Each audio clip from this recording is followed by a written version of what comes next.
Ladies and gentlemen, if you've been keeping up with the version 2.2 update, you know that we have some very interesting character banners ahead of us. And what I wanted to do today was actually take some time to break down just how good these banners are, depending on the state of your account, how good the 4 stars on each banner are, and whether or not these banners are really a bait. Because one thing that we have coming up very shortly, and the reason why patch 2.2 is a little bit shorter than the others, is we have the anniversary for Wuthering Waves. And that means that there's likely going to be some very, very appealing options for both spenders and free-to-plays when it comes to some of the things that they might be pulling on. We don't know what's going to be in the anniversary, but the fact that there is one means that we should be a little bit more careful about what we're doing when it comes to our spending on this patch. So with that, let's go ahead and let's break all of it down. The first character up is, of course, going to be Cantarella. And I've got the live stream popped up over here so that we can kind of see everything that's going on. We know that Cantarella is going to be a character that has a couple of characteristics. She's going to have coordinated attacks, she's going to buff Havoc and Resonant skill damage with her outro skill, and she's also going to be able to provide healing to the team. And so, unfortunately, she does present a bit of a unique complication as a character. Right now, Cantarella kind of will only work exceedingly well with Jinxie. The reason for that is, of course, Jinxie requires coordinated attacks to fill up her Forte circuit very quickly. She still can be used in like dual DPS teams without it. And she also deals primarily resonance skill damage. And so what that means is that Cantarella, as an off element, not spectral, coordinated attacker that buffs resonant skill, she's basically gonna be like an alternative form of Jeja for the Jinxie teams, who's also able to provide healing. One potential use case that Cantarella has is in a team where you have Jinxie, Jeja, and then Cantarella. So you have the healing covered, blah, blah, blah, very cool. And then you just cycle through, you know, you go Cantarella into Jinxie, and then you outro skill over to Jeja, you fill up Jeja's Concerto bar, and then you go back to Jinxie. And you have both of those coordinated attacks, right? You have the Havoc one, and then you have the Glacial one, all kind of hitting the enemy at the same time.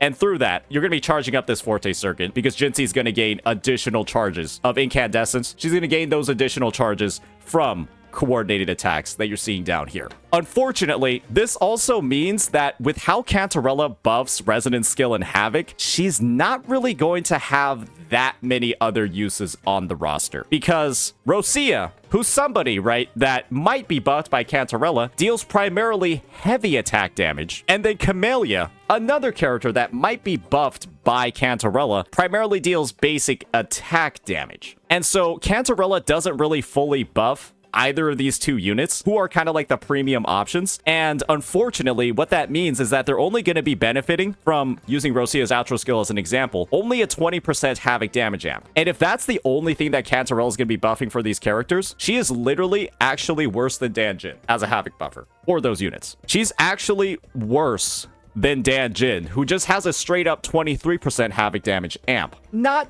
too big of a selling point for a character like this. I'm going to be entirely honest. You could, however, make the argument that, oh, Cantarella, well, you brought up Dan Jin. Dan Jin does resonant skills, right? She uses them a lot. Well, you can pull Cantarella and then use her to buff a 4-star unit. Yeah? Is that what you plan on doing?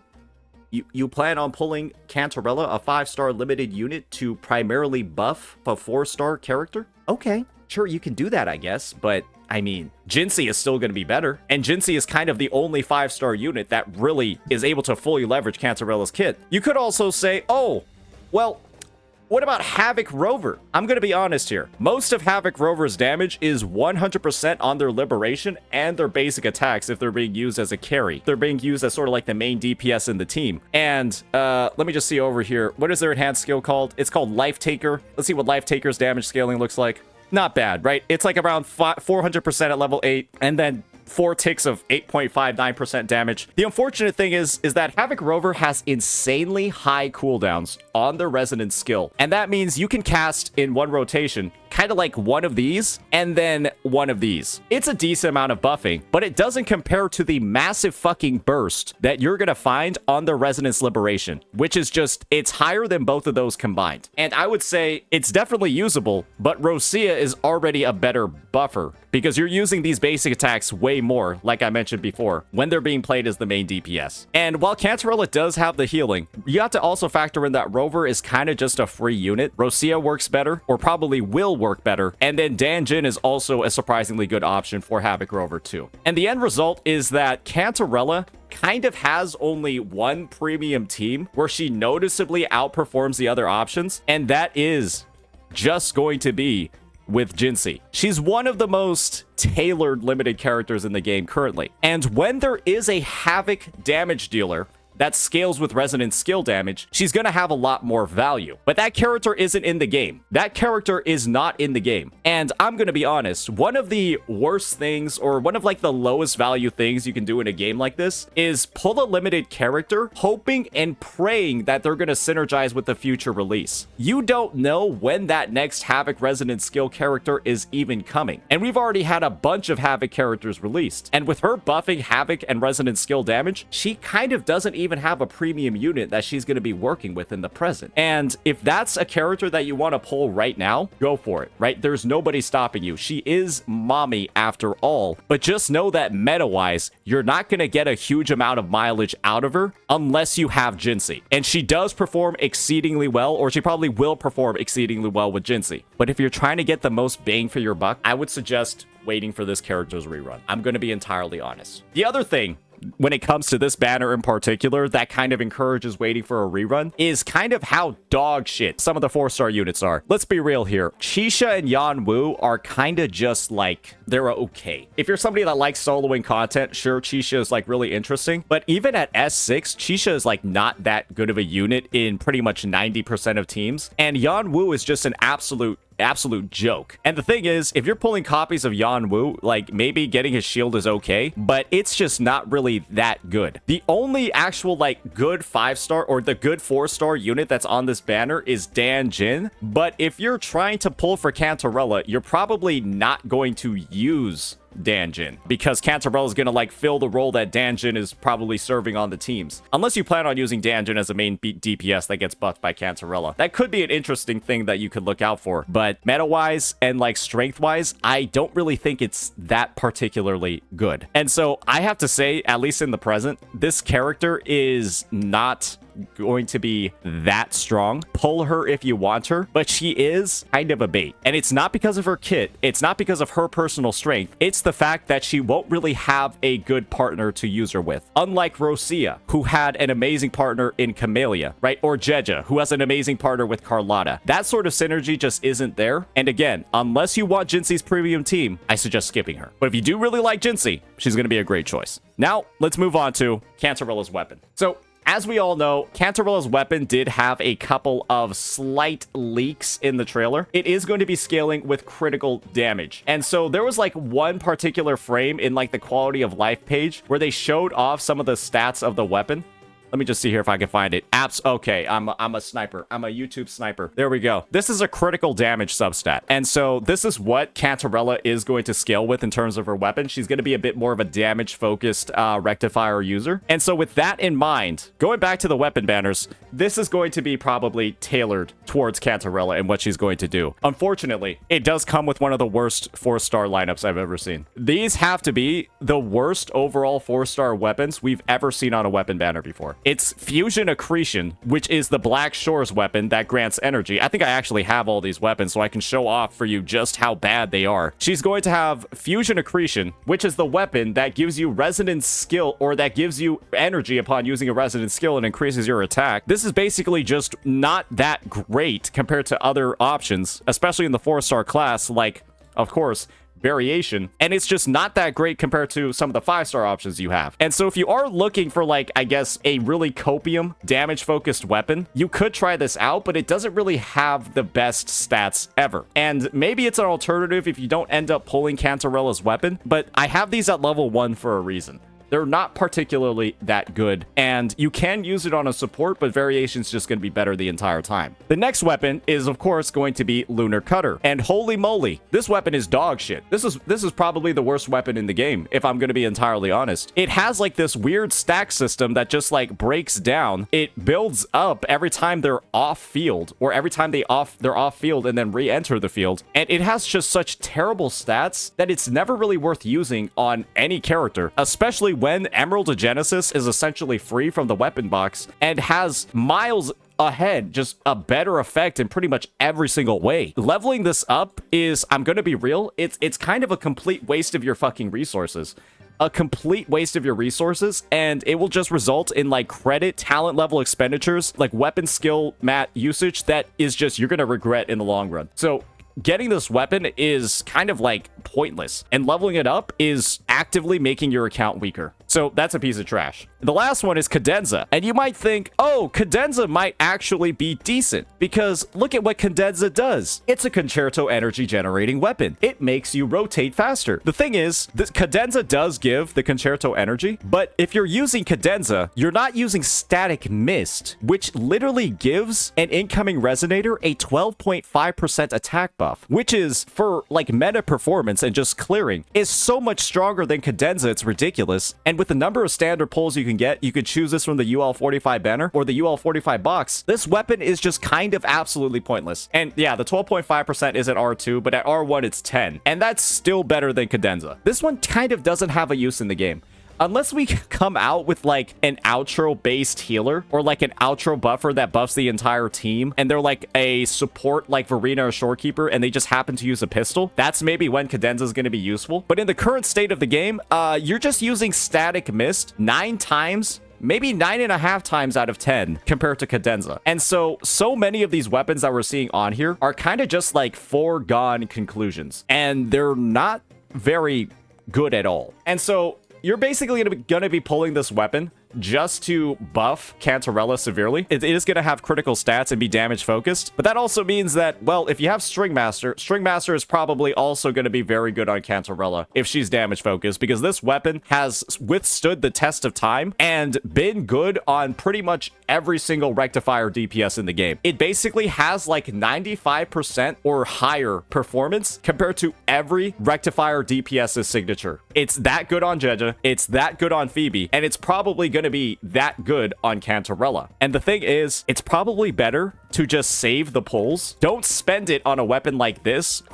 which also has a garbage lineup of 4 stars, and just save it for when Stringmaster is coming back on banner anyways. Just wait for this, get a weapon that can be used on pretty much every rectifier user on the roster, and don't subject yourself, right, to being super constrained for who this weapon can work with, because it's going to have a weapon effect not as generic and way more specific moving forward. But if you do want the jellyfish, right, you do want the weapon that, you know, looks the best on her, go for it. But again, this is going to be focused on meta. This is going to be focused on pull value. And the existence of Stringmaster kind of, at a baseline, reduces the value of every other rectifier in the game because of how general and how powerful Stringmaster is. So that's going to be that for Cantarella. Now let's move on forward to, well, the Camellya one. The same exact argument is going to apply because Camellya is running alongside Cantarella, and these 4 stars, again, are not that great except for Dan Jin, especially with a character like Camellya. Camellya is also a good unit. She's very strong with the standard 5-star, but you also have to keep in mind that Havoc is pretty free-to-play friendly already. And the reason why Havoc is free-to-play friendly is that you have this unit. Everybody has this unit, and everybody should have this unit at S6. So what that means, ladies and gentlemen, is that you have this unit that has like 25% free crit rate and incredible amounts of scaling, and is also really, really strong when used as a main DPS in your teams. And so by pulling Camellya, what you're kind of doing is double dipping on Havoc coverage when every free-to-play player genuinely already has a very, very strong Havoc unit. However, you do have to keep in mind that if you're using one version of Rover Rover, you cannot use the others. And with Arrow Rover coming out soon in 2.2, a healer unit that heavily buffs arrow damage, and Spectral Rover being the only real viable unit for a character like Phoebe, you might want some Havoc coverage anyways, especially if you have Phoebe and you're using Spectral Rover with them, or if you have Gian and you plan on using Arrow Rover with this unit. And so if that is the case, you're kind of pulling Camellya for type coverage so that you can use Rover on other teams. Otherwise, you might not really have a Havoc option. She is also extremely good in Whimpering Wastes, and so maybe if you're a person that's struggling with that game mode and you want somebody that's a little bit stronger, a little bit more powerful, you can try her out and do a little bit of spending there. But pulling a character specifically for a game mode is, you know, a little bit sussy. You can get it done with, you know, proper investment and proper rotations with other units,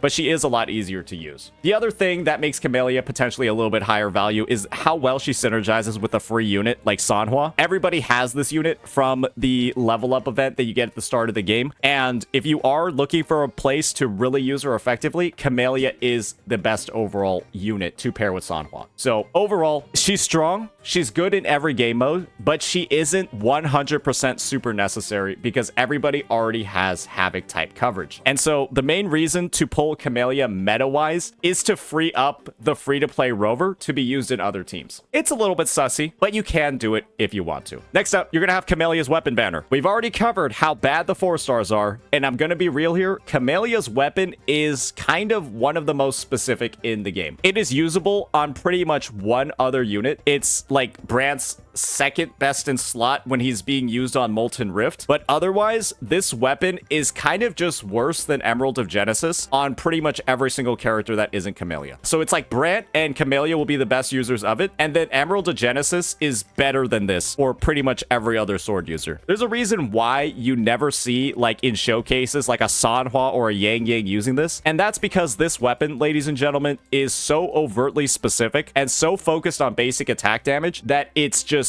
kind of worse than the EOG that applies a general attack buff instead. It also has a very hyper-specific effect of consuming concerto energy. When you use it while staying on field, you gain an additional 40% basic attack damage bonus, but this thing is just, it can't be accessed by anybody other than Camellya. And if I'm being entirely honest, Camellya will still clear content pretty exceedingly well while using Emerald of Genesis, because Emerald of Genesis is just that good of a weapon. So it is, unfortunately, a hyper-specific weapon, but if you are pulling Camellya, this will make her stronger, but do keep in mind that it's coming paired with some of the worst 4-stars possible in the game. So that's going to be those two units. Now, let's get on to the real star of the patch, Shorekeeper. Shorekeeper is a character that has been teased. We've been waiting for her for a really long time. She last ran in version 1.3, which was kind of in like, I think like October of last year. So it's been like almost 5 months since we've had access to her. And let's be real, Shorekeeper is widely considered one of the main must pulls in the game because she has so many incredibly powerful characteristics, like having an outro buff that buffs damage by 15%, and of course her Resonance Liberation, which gives up to 12.5% crit rate and 25% critical damage to the entire team as long as you're able to line up your intro skills properly. And that is really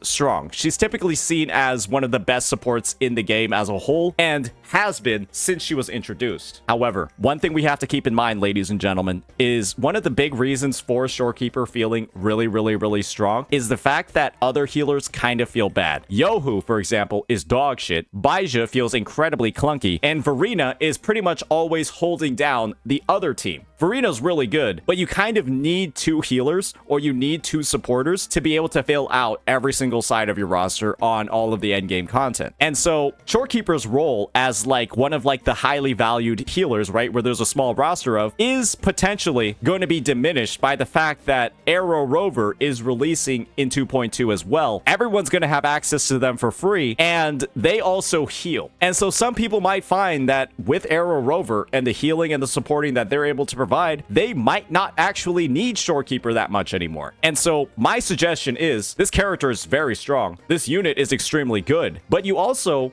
might not need her if you experiment with Arrow Rover and you see what their healing potential is, how well they're able to support their teams, the damage that they do. You might be okay with just not pulling her and using the free Arrow Rover instead. You also have to factor in that there are more healers in the game. You're going to have Brant, who can be the solo sustainer in a team and run teams without Shorekeeper, without Verena. And you're also going to have, of course, Cantarella herself, who's going to provide healing too. And so if you pull Cantarella and you don't have Shorekeeper, maybe you're going to find that you don't actually need Shorekeeper that much because of all that healing. But do keep in mind that Shorekeeper's buffing abilities are pretty much second to none. And so if you're trying to reach the highest damage possible for certain units, you might just want to pull her anyways. When it comes to the 4-stars that are going to be on Shorekeeper's banner, you have Baizha, Sanhua, and Alto. I'm going to be real here. If you're pulling on Shorekeeper's banner, you're probably not going to use Baizha ever again. Unless you're like trying to do some weird strategies and Whimpering Waste with the Plunderer's token. If you pull Shorekeeper, yeah, you're probably never going to touch Baizha ever again. And so Baizha being on this banner is almost like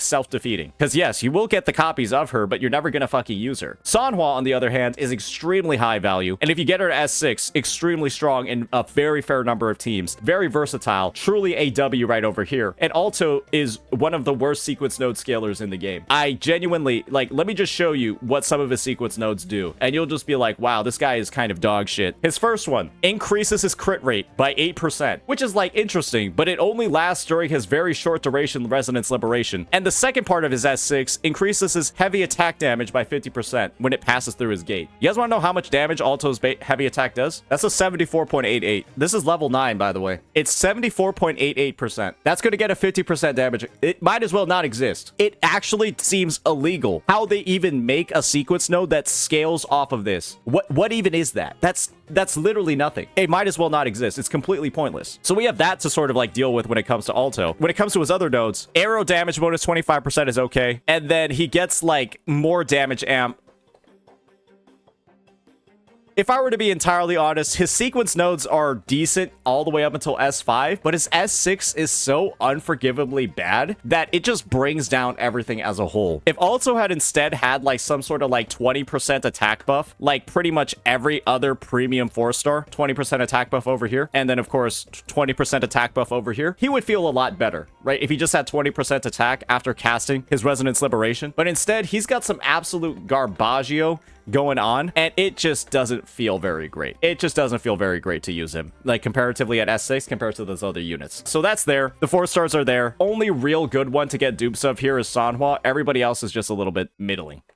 So we covered the 4-star units. Shorekeeper is going to be running solo. And of course, if Shorekeeper's running, her signature is going to run as well. And I'm going to be honest with you. This is one of the lowest value weapons in the game. It is genuinely one of the biggest bait weapons I've ever seen. The only type of person that should be pulling this weapon is like a speedrunner who's trying to get the fastest times possible. But if you're a bit more casual, but you're still focused on like the meta, but you still just want to like clear and have strong teams, this is kind of just one of the most pointless weapons in the game. Unless, again, you're speedrunning. So what Stellar Symphony does is it will increase your HP by 12%, restore Concerto when you use your Liberation, and essentially, the real part of this weapon, whenever your Resonance skill heals, you'll increase attack by 14% for 30 seconds. This weapon basically actually is strategically sometimes weaker than Variation, depending on the rotations that you're trying to do. Because an R5 Variation is something that a lot of players have at this point, and you can like build up to it. And this will restore just 16 Concerto energy. Stellar Symphony, on the other hand, well, it restores 8 at R1, and you know, it does go to 16 at R5, but yeah, nobody's really getting an R5 weapon, or an R5 signature weapon. But if you do, then yeah, it's gonna be stronger than Variation. It restores 8. And so the main draw of this weapon is its boost to HP of 12%, which is going to be okay for Shorekeeper's healing, but you could always just, you know,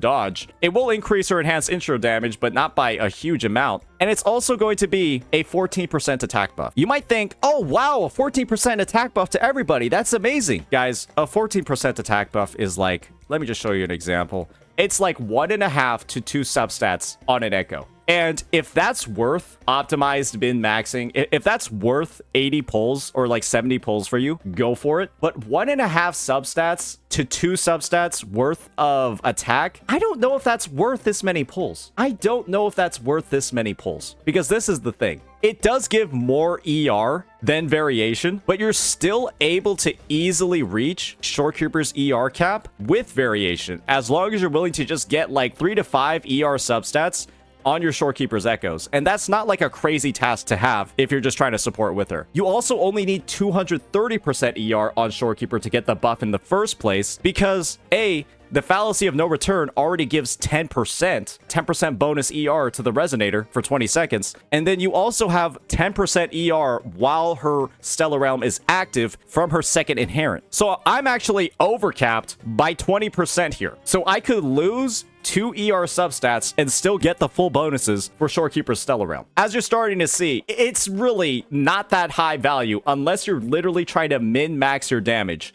to the highest points possible. You can kind of see where this is going and why I don't value this weapon that much. The kind of like final nail in the coffin over here is how absurdly bad these 4 stars are. If you thought the prior one, right, for Cantarella and Danjin wasn't that good, you will be blown away by how absolutely dog shit these weapons are. I'll just go ahead, I'll bring them up, and I'll show you firsthand what we're working with over here, because boy, oh boy, this might actually be the worst 4 stars we've ever seen on a weapon banner. The first one is Comet Flare. This basically increases your healing bonus. It has an HP substat and is also, quite honestly, probably the worst support weapon in the game. It is outperformed by literal 3 stars that will just give you resonance energy like Rectifier Voyager with an ER substat, and it is completely 1,000,000% outperformed in every team by variation, the weapon that we were just talking about before. This weapon is worse than 3-star weapons, so you just never ever want to ever use it. That's the first one that's bad. Then we have Endless Collapse, and boy oh boy, I have this weapon at level 90. This is like only used if you literally have nothing else. And the chances are, with Emerald of Genesis being free from the UL 45 box and the standard weapon banner also being free in the sense that you can choose which weapon you get out of it, this has almost no use. It has almost no use on the roster, and there's almost no circumstance where you're going to use this over EOG unless you have several sword users on the team. And if that's the case, you might as well just level up 2 copies of Emerald of Genesis instead. It is a little bit rough, and I have it at level 90, and I gotta say the performance with this, of characters with this, is also extremely rough. And the last weapon we have is Undying Flame. This thing is a joke. It's literally a joke. When intro skill is cast, increases resonant skill damage by 20% for 15 seconds. It is slightly usable, but with its base stats being so absurdly low relative to even a 5-star sub DPS option like Static Mist also being free is just better. It's just better than this because of the base stats and the boost to critical. You can technically use this on like Carlotta or like a Chisha for the damage boosts, but like, boy oh boy, like it's just so much better to just get Carlotta's signature or to just use Static Mist instead, because this crit rate, this critical stat, it's kind of like not very replaceable on a lot of units. And unfortunately, Undying Flame is just a victim of this. It's kind of doo-doo. And it does have maybe a potential use case at R5 because the damage bonus does scale pretty decently with syntonizations. Like at R5, it'll go up to like 40%, but Static Mist is actually going to win out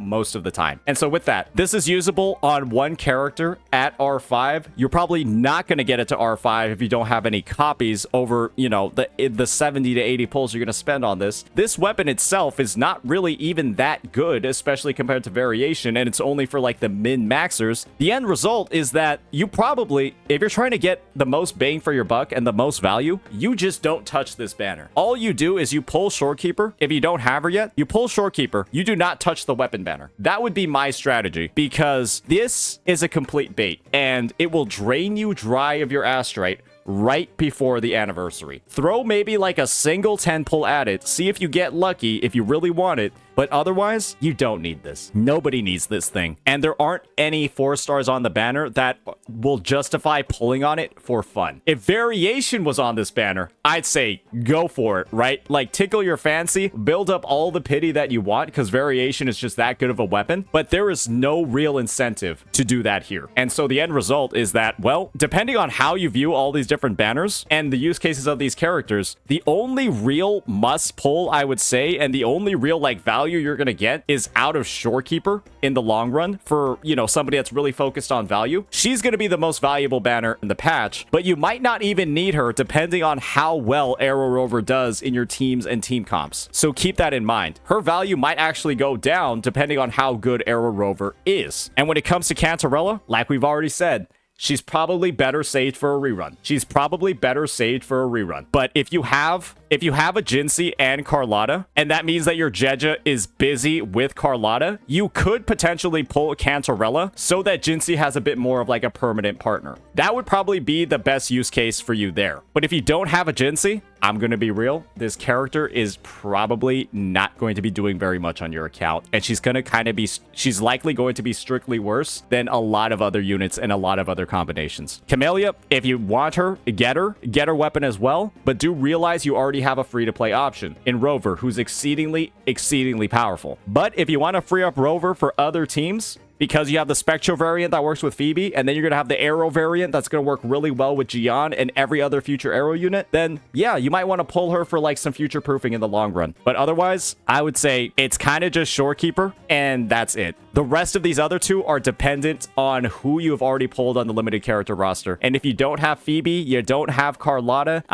you don't have Gian, maybe you don't pull these guys. Maybe you don't pull these guys. And so with that, do keep in mind that the anniversary, right? I do believe it was something that they teased over here. Here we go. The anniversary is going to be coming after this patch, likely when the Steam version of the game releases on April 29th or something like that. And with this anniversary, there's likely going to be a lot of great stuff. And so being wise with your pulls, being wise with your resources, and, you know, really only pulling what you feel like you need means that you're going to have more for when this hits. And I do genuinely believe there's going to be a lot of really good stuff in here, and you're going to want to have some of those savings ready. So with that, hopefully you found this banner analysis helpful. Let me know what you think, and peace out.